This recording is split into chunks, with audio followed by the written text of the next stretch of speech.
Hola a todos, bienvenidos un día más al programa Empieza a Vivir en Relax FM. Sabéis que estamos todos los lunes a las 2 en directo y que luego nos puedes encontrar como podcast en cualquier plataforma. Yo soy Beatriz Gómez, creo que la mayoría ya me conocéis, soy coach transpersonal, soy también licenciada en química, me especialicé en química cuántica y de ahí toda esta parte de los programas en las que combino desarrollo personal con espiritualidad, con muchas veces también cosas científicas. Y bueno, ¿a quién tenemos aquí hoy? Hoy es un súper placer presentaros. Él es José María Doria, es escritor con más de 12 libros publicados y sobre todo fundador de la Escuela de Desarrollo Transpersonal con más de 20 años en marcha, que forma terapeutas, docentes y educadores de todo el mundo. Están en 51 países actualmente con 60 personas en su equipo. Y aquí está José María sosteniendo este gran proyecto. ¿Cómo estás, José María? Bienvenido. Gracias, Beatriz. Pues muy bien, adelante con la vida, que digo siempre. Cuéntales un poco si quieres añadir algo a la presentación. Pues no, porque has comentado la esencia de lo que me constituye, ¿no? Un proyecto de formación que al final integra en todas las formaciones la llamada meditación o cultura del silencio, con lo que le da una distintez de profundidad y de esencialidad que no es la mera acumulación de datos o la mera memorización de la información, sino que hay también un proceso profundo, hermanado, de una comunidad de aprendizaje que en general suele ser un salto para muchas personas y eso me ocupa y de alguna forma me motiva, es un motor para mi vida. Y los libros, pues, ¿qué te diría yo que has mencionado?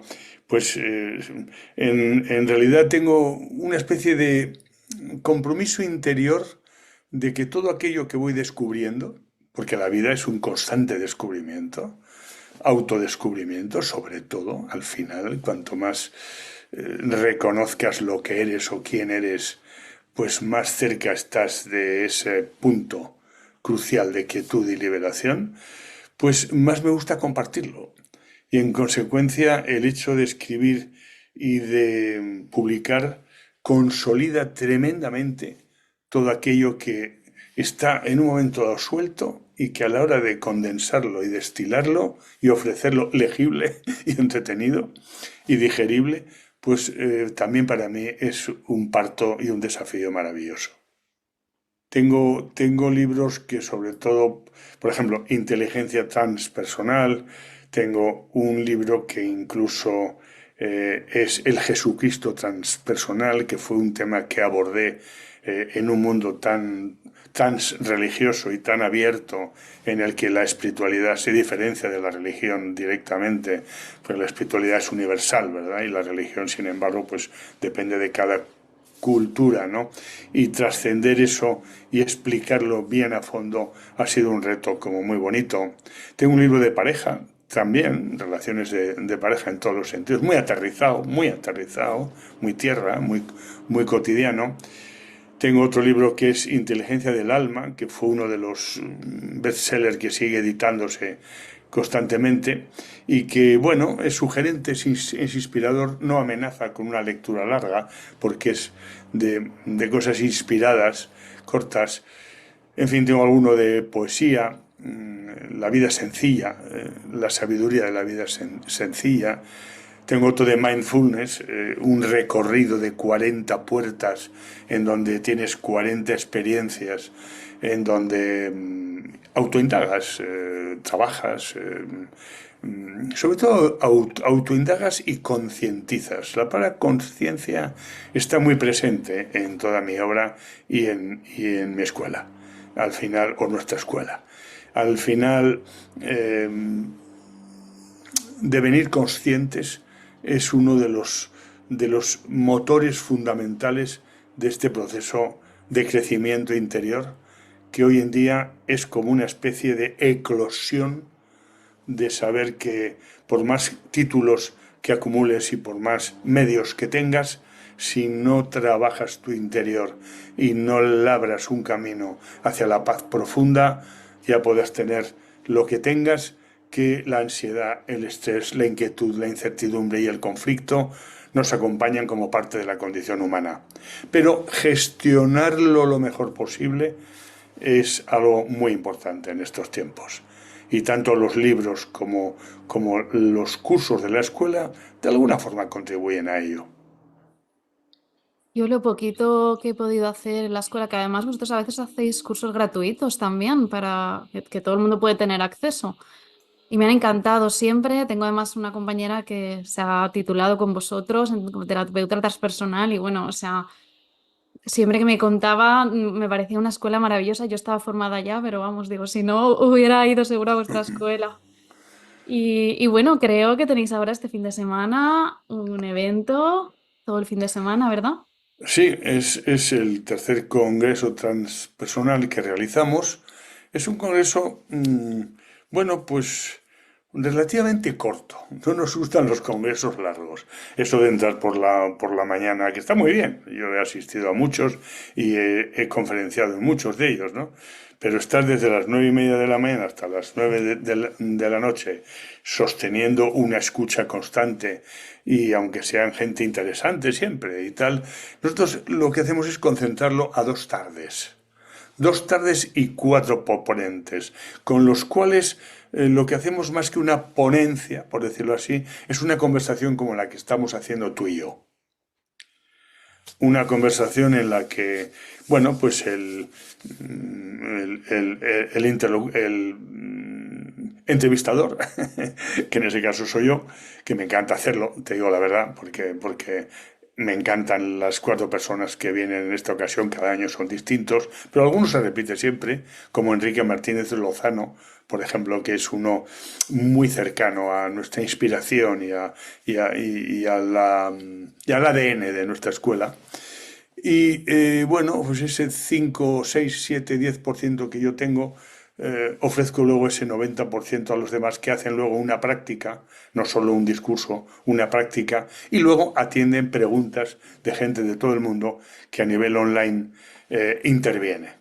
Lo hacemos en un plato grande, de forma que es un sitio agradable, no es un Zoom así como en directo, y entonces se ven las figuras, el fondo, las personas participando, e incluso también hay más de 50 personas en vivo que caben en el plató, con lo que es muy fresco y es muy dinámico.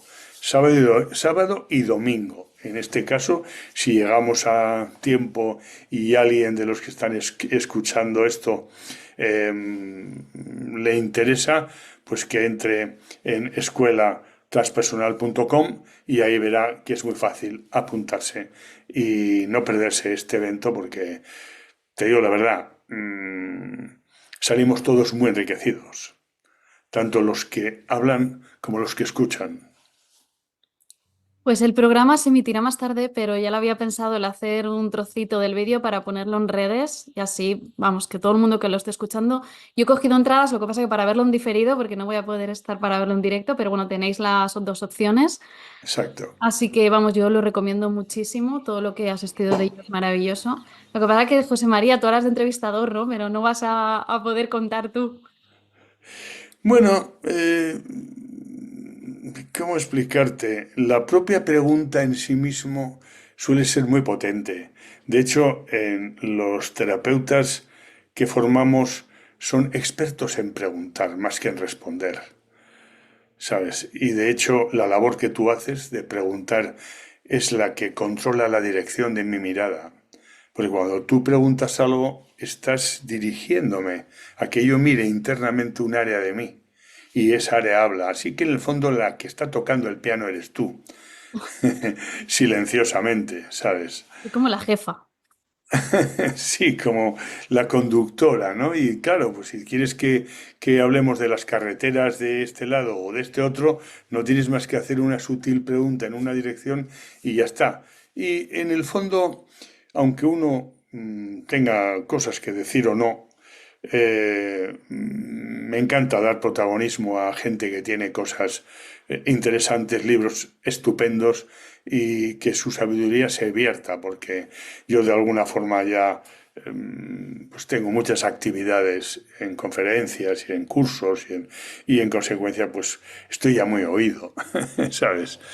No tengo tanta necesidad como en los primeros tiempos, ¿no? De reivindicar mis verdades, entre comillas. De hecho, me encantan las de los demás y escuchar es algo que es un arte que he ido aprendiendo con los años y te digo que es maravilloso. Escuchar con el corazón abierto y dar hospitalidad a quien habla, dar realmente hospitalidad a quien habla sin una parte crítica interna o una parte comparativa o una parte que está evaluando el interés de lo que te está contando o no, y abrir el corazón de verdad y dejarse empapar por aquel universo que está en ese momento emitiéndose o radiándose. No sé, me parece que es todo un arte. Y escuchar desde una postura también como conectados con nuestro propio silencio, ¿no? Porque muchas veces estamos como escuchando desde la mente como para intentar responder y es más como un, ay, ¿qué me está llegando, ¿no? ¿Qué estoy sintiendo de todo esto que me están transmitiendo? ¿Con qué conecto yo en mi corazón? Sí, eso lo solemos nosotros mencionar con una metáfora muy simpática, y es que tenemos una oreja fuera y otra oreja dentro. Y la oreja de dentro es la que de alguna forma está eh, atenta a las comprensiones, porque no es lo mismo entender que comprender. Entender es muy fácil. Mientras hablemos español y seamos un poco lógicos, nos entendemos intelectualmente. Podemos haber entendido todo lo que alguien está diciendo y no haber comprendido nada. La comprensión, sin embargo, es un acontecimiento cósmico, es un momento ajá, es un momento clave, es un momento verdaderamente transformador. Entender no transforma, comprender sí. Y la comprensión además encima sucede, acontece. No podemos hacer nada para comprender. Méritos, esfuerzos, concentración. Es un suceso y ese suceso acontece cuando acontece, si acontece. Y esa comprensión, de pronto uno sabe que ha habido un clic dentro, que igual ha oído algo 40 veces, pero de pronto a eso sucede algo, ay, que dices, lo he pillado. Y ese lo he pillado ya es un cambio, ya es una transformación. Y a partir de ahí, es decir, el gran objetivo de la vida es comprender, comprender. Y la Bien. esencia de la comprensión, si me dijeses cuál sería la comprensión más importante a la que yo aspiro en la vida, sería saber qué o quién soy y reconocerme vivencialmente que la vida es la autora de todos los acontecimientos y que esta yoidad, llamada José María, o llamada Beatriz, o llamada como quieras, es una ilusión, un constructo mental que hemos construido a muy corta edad. Hemos construido un personaje, estamos identificados con él y nos lo hemos creído. Es decir, nos creemos ser una ola separada, separada del mar, que rompe cuando quiere, en función de sus pensamientos, en función de sus motivaciones, y además llega a la arena justo donde ella ha decidido, porque tiene deseos, discernimiento, supuestas elecciones y tantas cosas que maduran al yo, al ego. ¿eh? Pero, el día que la ola comprende que todo, hasta sus más íntimos pensamientos, lo mueve el océano, pues esa comprensión, que se puede entender intelectualmente, pero comprender es cuando eso cuaja, como el yogur, cuando cuaja. Y cuando eso cuaja, uno se libera de esta yoidad encapsulante, controladora, carencial, desde donde nunca es bastante y donde vive prisionera del tiempo, sin que la aoridad primordial ocupe todos los espacios y la unidad de la conciencia supere esta dualidad desde la que percibimos todo de una forma, pues ya sabes, alegre, triste, qué bien, qué mal, hoy mejor, mañana peor, qué susto, qué bien, en fin, todas esas cosas del pensamiento y de la mente que suelen atormentar al ser humano y que desde la conciencia de unidad las cosas se gestionan de otra forma. José María, me dejas sin palabras. Qué maravilloso, por favor. Estaba escuchándote y digo que no se calle nunca. Precioso. Y te quiero preguntar, porque has hecho referencia, ¿no? A cómo de alguna manera somos el océano, ¿no? Esa unidad y llega un momento en la vida que nos creemos sola, ¿no?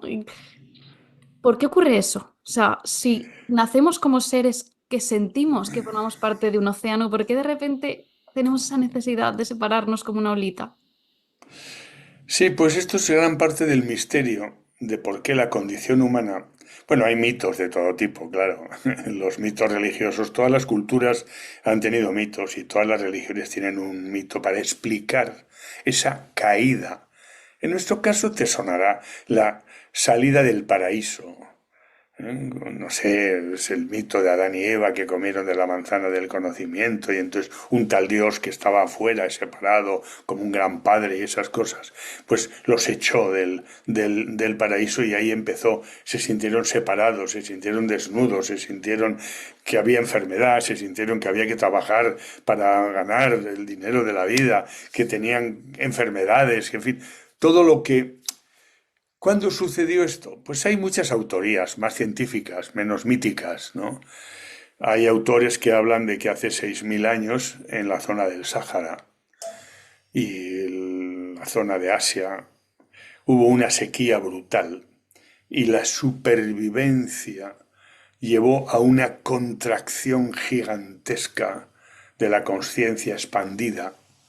Y esa contracción que ocasionó aquella tremenda supervivencia generó una yoidad separada de todo lo demás, separada del árbol, separada de la mesa, separada del cielo, separada de las nubes, del agua, de todo.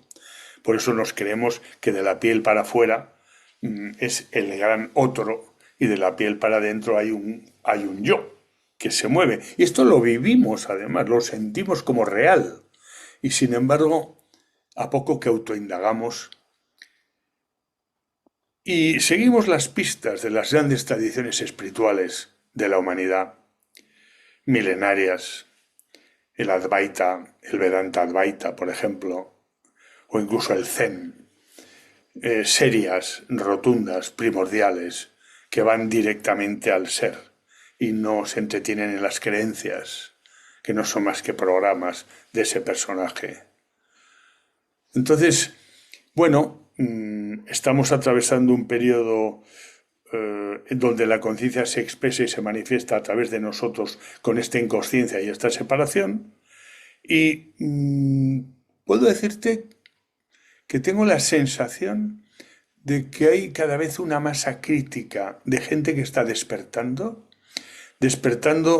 no solo en recursos de atención plena o de recursos de cómo vivir en el ahora o recursos de cómo gestionar las emociones como coach, lo sabes, o de recursos de cómo emprender con éxito y lograr los objetivos, recursos de cómo no caer en una ansiedad o estrés ante la incertidumbre y la amenaza de la agenda.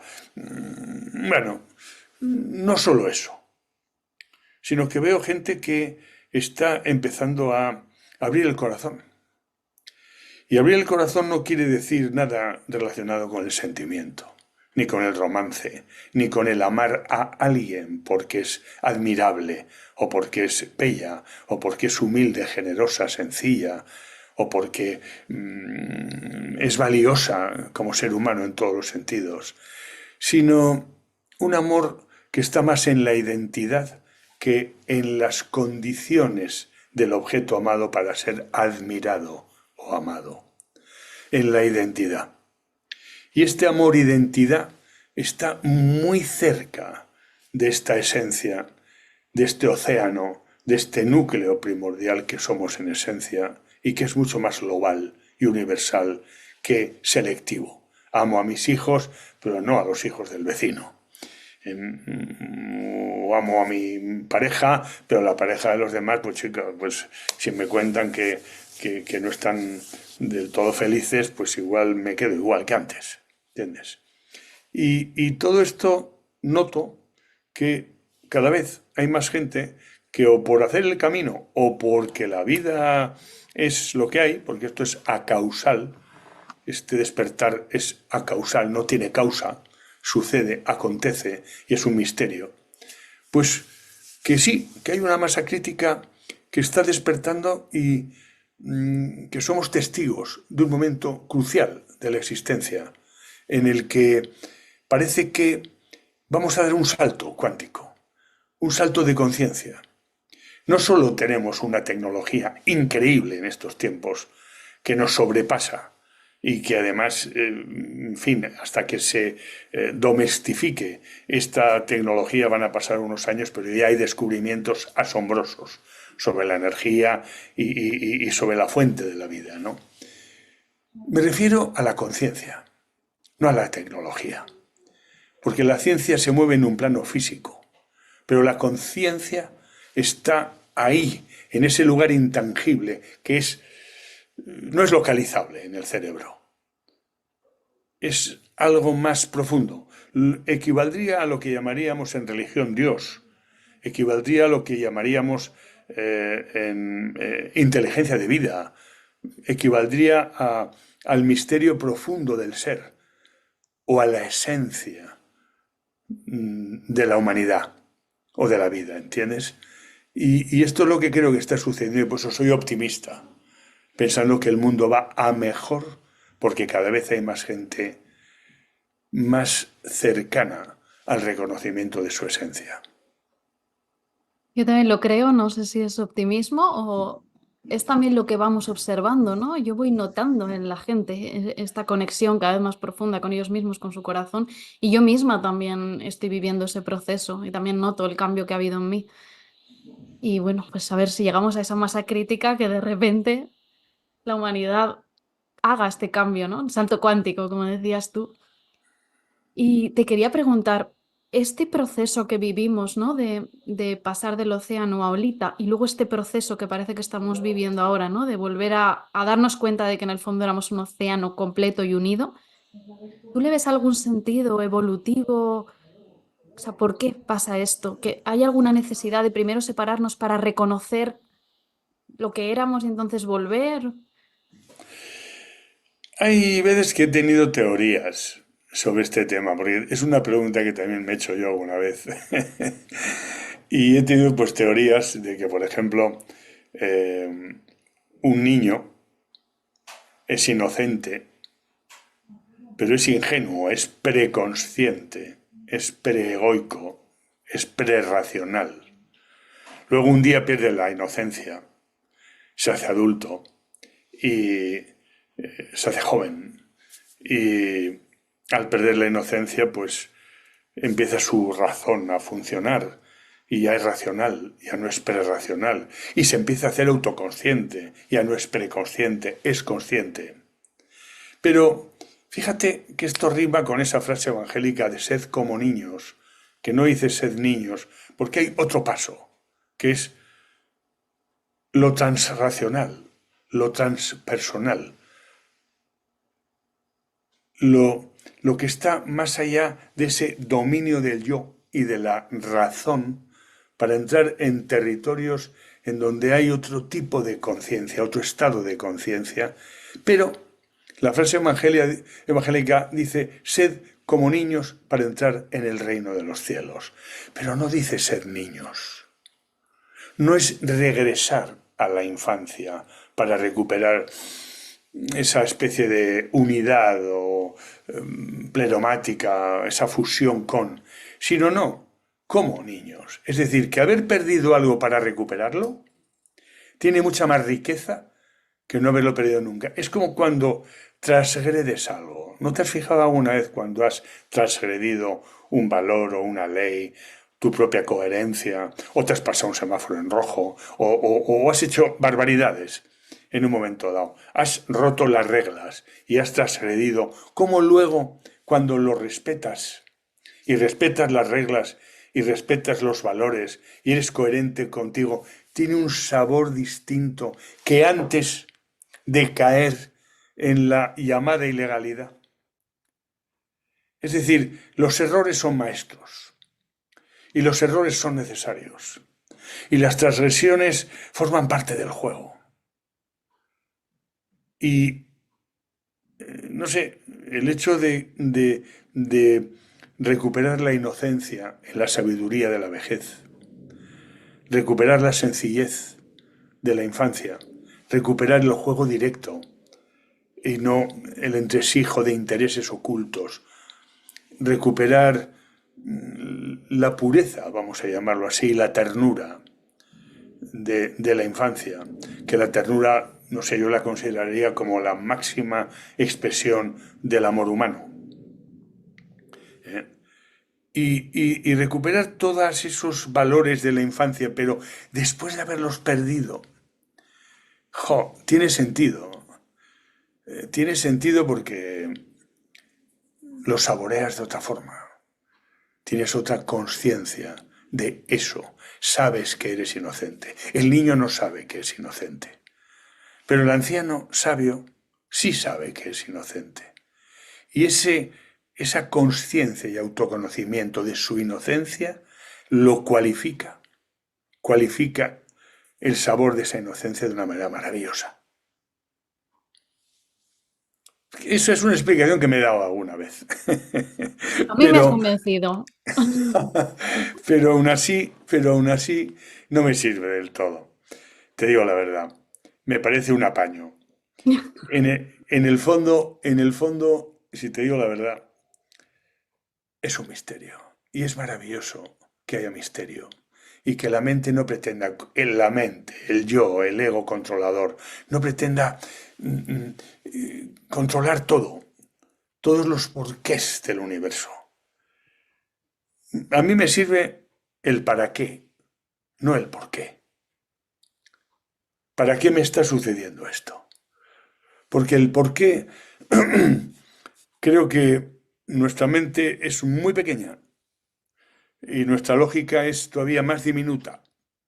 La lógica aristotélica que podemos tener o la mente que tenemos en este momento y su conformación es ridícula comparada con con el misterio del universo, de la esencia. Y no me refiero a un misterio que se va colonizando con la ciencia. La bondad, la verdad, la belleza, el amor no se puede meter en un laboratorio. Y eso no lo va a conquistar la ciencia. Conquistará la zona donde cuando somos bondadosos se activa una monitorización determinada cerebral. Pero el misterio profundo del ser no es ámbito de la mente racional ni de la ciencia. En todo caso es ámbito de la autoindagación y del amor a la sabiduría, llámale filosofía. Y aún así, descansemos en la nube del no saber, que decía aquel. La nube del no saber es un lugar bello. No sé. Qué bonito. No sé. Y esto no neutraliza la autoindagación, la investigación, la curiosidad existencial. Descansa en el no sé. Descansa el que hay un misterio que nos sobrepasa y que la olita, mientras no comprenda que es océano, no va a saberse océano y ya no tener preguntas porque no hay preguntas ni respuestas. Las cosas son, sin más, suceden. Me has recordado, bueno, yo soy de las mentales que quiere saberlo todo, que siempre se pregunta, bueno, cuando ya no quedan preguntas, yo hago otra pregunta. Y hace poco llevé a un niño a ver un espectáculo de magia, que fue maravilloso, y cuando acabamos, bueno, yo necesitaba saber cómo habían hecho esos trucos. O sea, me estuve durante varios días intentando, porque además yo de pequeña quería ser maga dentro de mis facetas. Entonces era como tengo que sacar cómo han hecho esos trucos, hasta que al final conecté con esa parte de decir, y si no, ¿no? Y si lo bonito de esto es quedarme con la magia del espectáculo y dejarlo así. Tendrá algo que en algún momento de la vida a lo mejor incluso llego a saber, pero ahí sí no. Y si me quedo con lo que he disfrutado y lo maravilloso de esa magia. Y lo extrapolo a este caso, ¿no? De quedarnos con la magia de la vida, de que todo no lo vamos a saber, no vamos a saber cómo funciona, hay misterios, como tú decías, pero ¿y qué? ¿Eso implica que no están bien o implica que yo no puedo disfrutar de eso porque no lo entiendo mentalmente? ¿Qué piensas tú? Está bien eso que dices de quedarnos con la magia del encuentro, con las emociones vividas, con la sorpresa, con la sonrisa del niño, con el asombro. Por supuesto que sabemos que son habilidades. El ilusionista, que por cierto, ilusión es distinto que mago, ¿eh? La ilusión es falta de luz, ¿eh? La burbuja de las ilusiones. De hecho, los enamoramientos son muy ilusorios y están amenazados como burbujas por una aguja siempre, ¿no? Un día se pasan y es cuando puede comenzar la persona a amar a alguien, cuando ha acabado el enamoramiento. ¿Eh? Y es lo mismo que la magia, ¿no? La ilusión es que nos llevan a mirar aquí cuando se está haciendo aquí y a hacer esto mientras se hace lo otro. Y todo eso es un arte precioso de habilidades. Pero tan bonitas, que me parece genial que te hayas quedado con el encuentro y la cara de sorpresa del niño y aquel rato que pasasteis juntos viendo a alguien artista hábil, con destrezas, con potenciales. La cara de sorpresa del niño, pero la que acabó con el espectáculo llorando fui yo, de lo emocionada que estaba, y él mirándome en plan de, uy, se ha emocionado, y yo no, Bueno, tienes despierta a tu niña interior y totalmente. afortunadamente no la has machacado todavía y la tienes viva y eso pues te puede dar mucha alegría, mucha inocencia y y mucha mucho amor. Y José María, oyentes que nos estén escuchando y digan, jo, yo me siento Olita y quiero intentar de alguna manera, aunque sé que es un proceso que se da solo, ¿no? Se da espontáneo, pero algo que sí puedan hacer, ¿no? Para volver a sentir que son un océano. Pues hoy por hoy se ha popularizado tanto la interiorización, es decir, poner la mirada dentro, no tanto siempre fuera al 100%. Se ha popularizado tanto, por ejemplo, el mindfulness, ¿eh? Que desde hace, pues yo que sé, 20 o 30 años, eh, John Kabat-Zinn, este psiquiatra americano, pues tuvo la habilidad de estar en Oriente durante un largo tiempo y de ahí rescató técnicas de interiorización, de silenciación, de autoobservación y de pacificación interna maravillosas, que tenía el budismo, tenía el hinduismo, los yogis, en fin, hizo un cóctel muy grande y lo vació de religión. Y por primera vez ofreció un conjunto de técnicas asépticas, prácticas asépticas, en donde la persona podía practicar la atención plena en la vida cotidiana, la persona podía volver a la hora en un momento dado y no comerse la cabeza con anticipaciones negativas o temerosas. Sus clínicas contra el estrés y la ansiedad eran silenciosas. Había silencio en aquellas clínicas. En consecuencia, sacó al mundo un paquete llamado mindfulness. Y de pronto las universidades, al no ser religioso o budista, bajaron la guardia y dejaron entrar las técnicas mindfulness. Los hospitales, al ser tan aséptico y tan bien presentado y sin filtrarte creencias de ningún tipo, aséptico, bajaron la guardia y entró en los hospitales y en la salud. Las empresas pasó tres cuartos de lo mismo. He dado conferencias de mindfulness en empresas importantísimas en el mundo y muy a menudo doy conferencias sobre cómo desplegar el mundo atencional. Antes las empresas gastaban, pues queremos vender más, pues vamos a coger un tío que sea la pera vendiendo y que les enseñe a todo el equipo a vender. Ahora empiezan a ir a otras metamotivaciones. Quieren que haya colaboración, quieren que haya lealtad, quieren que haya un sentido de motivación de que están sirviendo a la sociedad como empresa. Quieren que la gente sea más feliz, porque además produce más, porque hay menos pajas. Y la empresa bajó la guardia y dejó entrar el mundo del mindfulness. Llegó el deporte y pasó lo más tres cuartos de lo mismo. Llegó en los colegios y la educación. Y el 75% de los colegios del mundo desarrollado practica el mindfulness. Si alguien quiere volver un poquito hacia el océano, hacer un camino hacia el océano, desde luego, ¿por qué no indagar en esta palabra tan divulgada y encontrar el sitio adecuado que le está esperando para empezar a tornar la mirada hacia adentro, para autoconocerse y desde ahí cultivar el silencio desde una perspectiva fértil, creativa, valiosa? Y el silencio no es nada comercial. Pero sin embargo el silencio consciente que se te enseña a practicar es un remanso de paz para hacer cada día. Yo soy instructora de meditación también y bueno, tengo un grupo de meditación que se llama el Club de la Calma, que aprovecho para comentar pues si alguien tiene interés. Y creo que es lo más maravilloso que he hecho en mi vida, empezar las prácticas de meditación.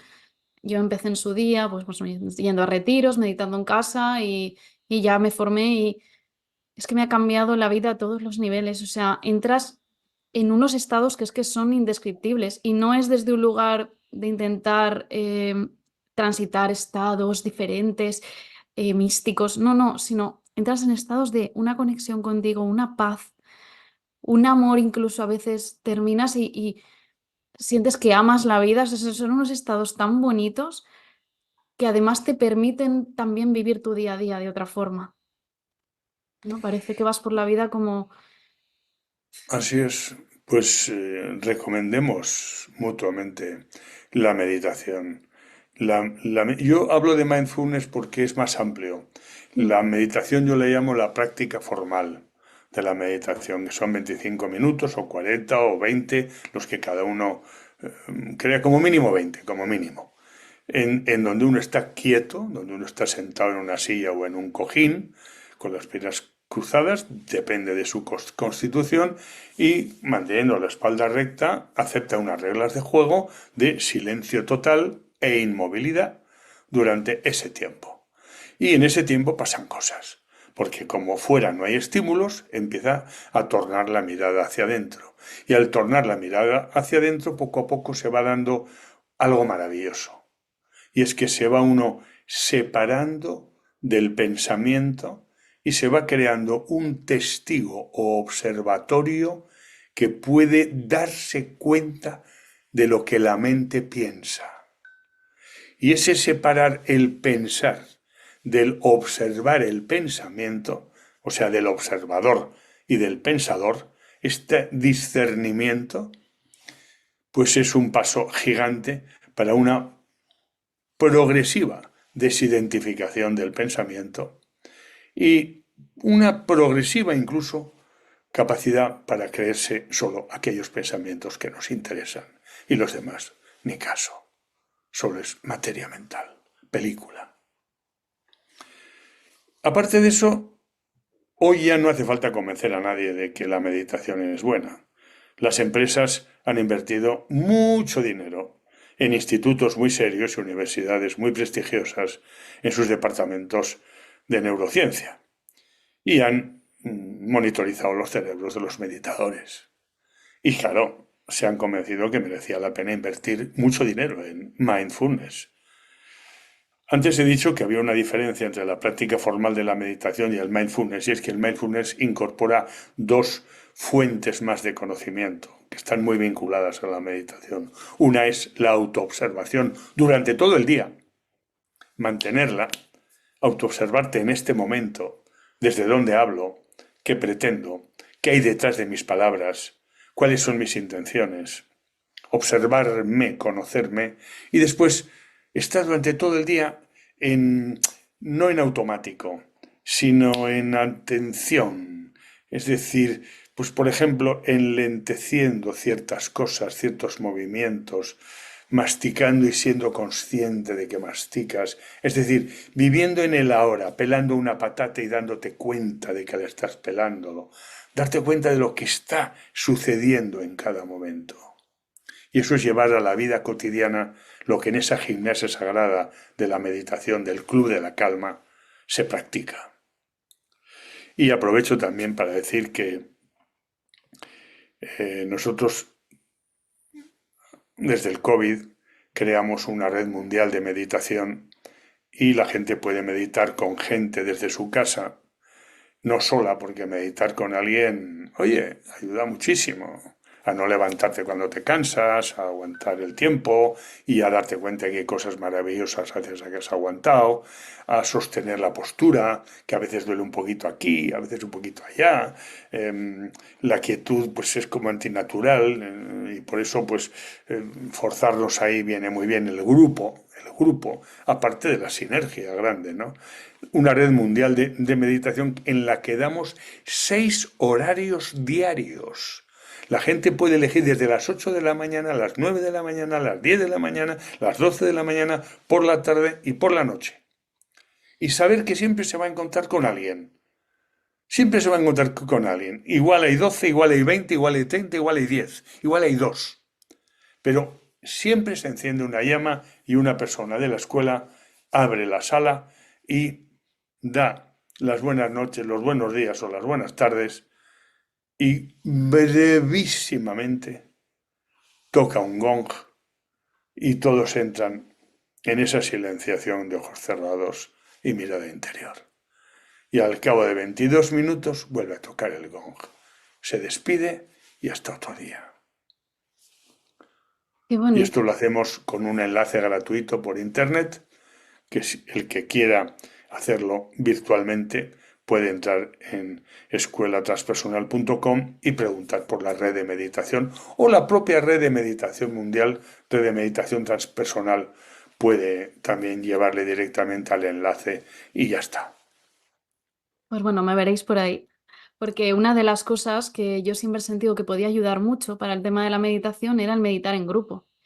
Por eso también creé el Club de la Calma, un poco lo que tú decías, ¿no? Como para, bueno, comprometerte más contigo mismo a quedarte ahí, porque están los demás, porque tienes una hora y además es que está demostrado también a nivel neurocientífico los beneficios que hay cuando estás acompañado, no solo meditación, también, no sé, un grupo de canto, ¿no? No es lo mismo cantar tú solo que cuando cantas con otras personas.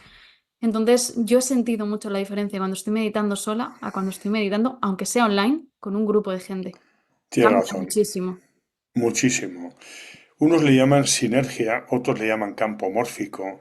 Hay muchas formas de decirlo, pero la comunidad de aprendizaje, la comunidad en budismo se llama el sangha, en el cristianismo se llama comunidad, la comunidad, ha formado parte durante siglos y siglos, miles de años, de lo que es la vuelta a casa. La vuelta a casa se hace en grupo.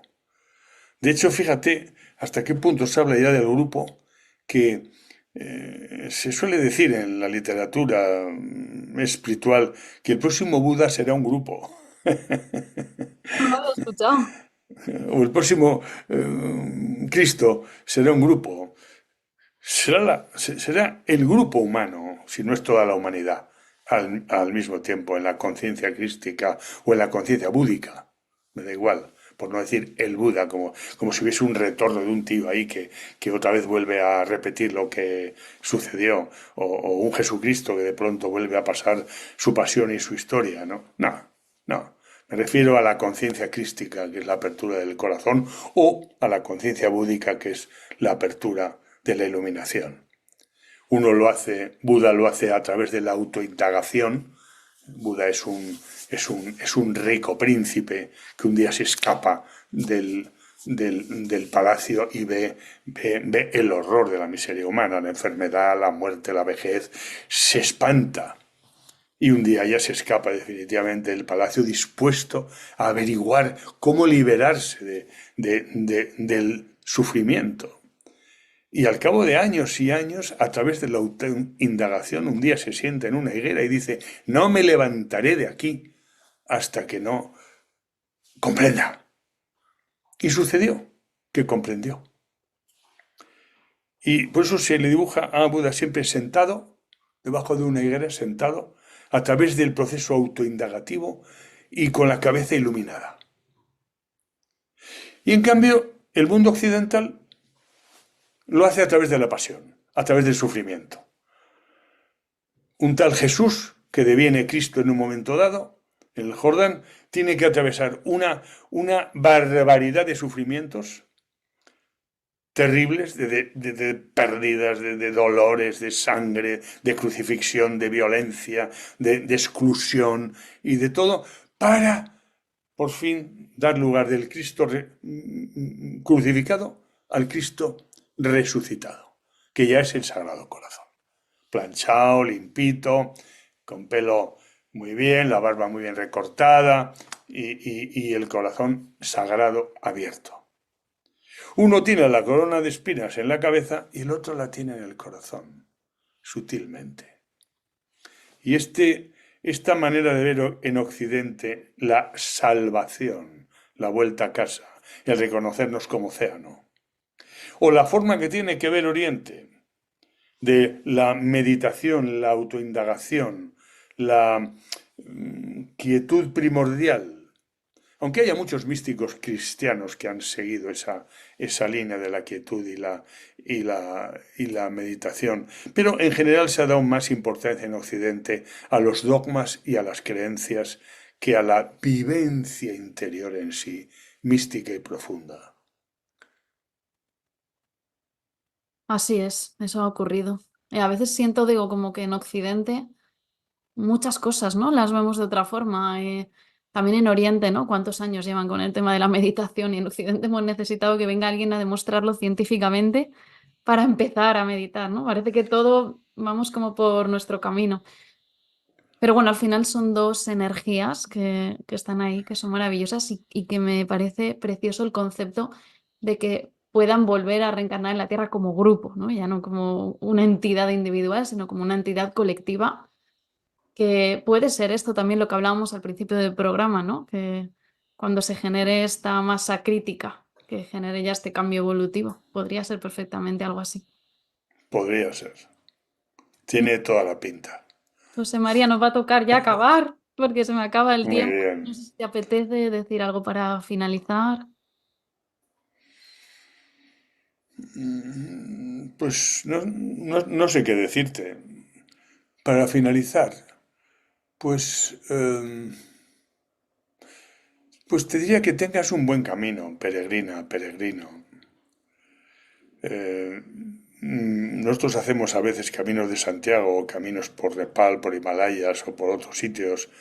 Somos aficionados a hacer viajes iniciáticos y siempre decimos buen camino, peregrina, peregrino. Con eso acabo. Que tengas un buen camino, Beatriz, y que los Muchísimas que nos gracias. acompañan también tengan un buen camino en esta peregrinación de volver a casa. Y de volver al océano. Reconocernos como océano infinito de conciencia. Pues que así sea. Millones de gracias, José María. Ha sido una charla maravillosa. Gracias por aceptar esta invitación. Y gracias, por supuesto, a todos los oyentes que nos escuchan cada lunes, que nos escuchan también después en diferido. Y por supuesto a Relax FM por este espacio tan maravilloso de divulgación y de compartir. Un abrazo a todos y hasta la próxima.